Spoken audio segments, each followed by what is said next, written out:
Hundreds of thousands displaced in the Horn of Africa due to heavy rains and flash floods. Devastating flash flooding in the Horn of Africa has caused more than 100 deaths. The floods have also caused extensive damage to homes and infrastructure. The United Nations says more than 3 million people were affected by the heavy rains and flooding between September and mid-November, and more than 700,000 people have been displaced. Kenya, Somalia, Uganda, Burundi and Ethiopia are the most affected countries, with Somalia the worst off. 1.7 million people have so far been affected. It's the latest in a series of weather events to hit the Horn of Africa region, which has just emerged from the most severe drought on record. Flooded roads have now made access to fresh produce difficult for residents, as one local explains. The price of a lot of produce has gone up because there's not enough in the market. Like a kilo of tomatoes is now going for 200 Kenya shillings. That is like 1.31 US dollars. Sellers cannot access the produce in the farms because the roads are inaccessible. A little earlier, I spoke with William Spindler, who's the UN High Commission for Refugees global spokesperson. William, thanks for joining us. We're seeing once-in-a-century flooding following on from the worst drought that had been seen for about 40 years. Just what are conditions like on the ground at the moment? Well, the situation is really worrying because there is a deepening humanitarian crisis in the Horn of Africa, hitting countries like Kenya, Somalia, and Ethiopia, where thousands of people who were already displaced by conflict and drought are now on the move again because of these floods. That have devastated many parts of these countries and affected hundreds of thousands of people. And there doesn't seem to be an end in sight to their suffering. You say there are about 750,000 people who've been displaced. They're on the move. Where can they go to seek shelter?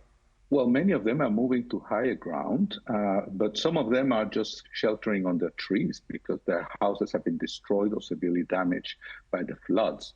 Unfortunately, some people have also drowned in flash floods, and rivers have burst the banks, and they have also caused a lot of damage. And there are rescue efforts. The authorities in Kenya, for instance, have even used helicopters to rescue some people.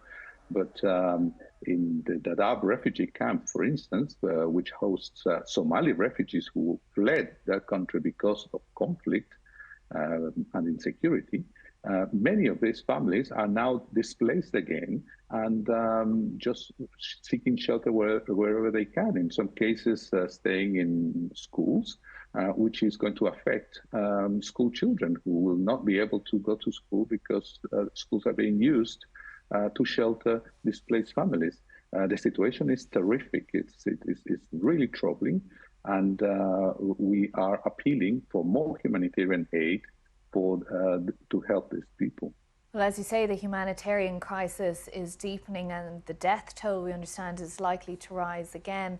Just what is needed? What sort of specific humanitarian aid are you looking for? Well, the main needs are for emergency shelter, for things like clean water, for tents, for blankets, for jerry cans, for hygiene kits, just the basic things so that people can have a better quality of life and just have the basic supplies. Medicine also is needed because a great concern is that after the floods, there will be the spread of infectious diseases, including cholera. So we need to act quickly because the impact of these floods is going to be long-lasting. Many people have lost their livelihoods. A lot of livestock has died. A lot of agricultural land has been submerged by the floods. So we are worried that people will not have enough food. The drought had already caused a devastating impact on people's livelihoods, but now these floods are going to create even more hardship.